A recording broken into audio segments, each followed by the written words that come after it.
সন্দেহজনক একজনকে দেখতে পেলাম। আমরা তার গতিবিধি ফলো করতে থাকি। মাথায় হলুদ ক্যাপ উল্টো করে পরা, শরীরে হুডি।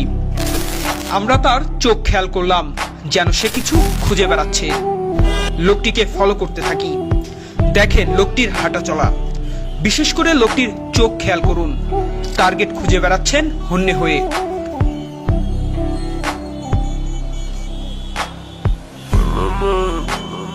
ইয়েস, এবার বুঝি টার্গেট পাওয়া গেল। মোটরসাইকেল চালককে টার্গেট করে দ্রুতই পা চালাই।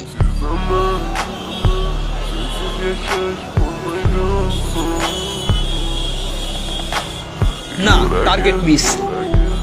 এবার নতুন টার্গেটের খোঁজ চলছে। এবার নতুন টার্গেট ফিক্সড হলো। আবার নতুন একজন বাইক চালকের পিছু নিল লোকটি।